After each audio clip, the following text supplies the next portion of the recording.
Hamma so'rayotgan oynalarimizdan yana keldi. Hozir ozgina ma'lumot berib ketaman oynalarimiz to'g'risida.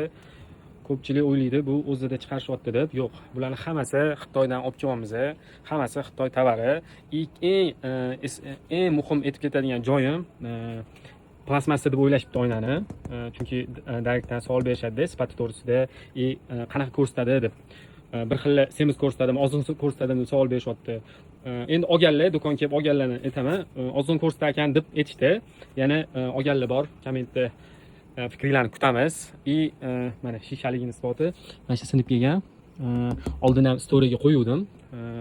Singanni sindirib ham ko'rsatib beruvdik shishaligi to'g'risida. Narxlarini aytadigan bo'lsam, mana shu 1.60 balandligi, eniga 50 sm, narxi 400 ming so'm.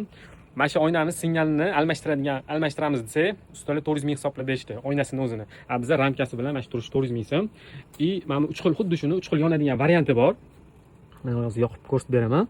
Buni narxi 650 ming so'm.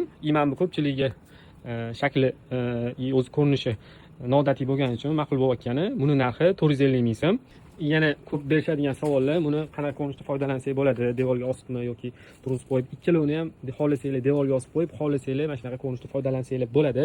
Ko'pchilik do'konga oladiganlar mana shu ko'rinishda foydalanishadi. Shuning uchun ko'rsatib o'tib ketyapmiz. Orqa tarafi taxta buni, ularniki mana mamlasi plastmassa, bularniki hammasi metal. Xo'p, sifatlari xudo xolis uyaltirmaydi, chunki olib foydalanayotganlar ko'p buni. Anchadan beri sotyapmiz.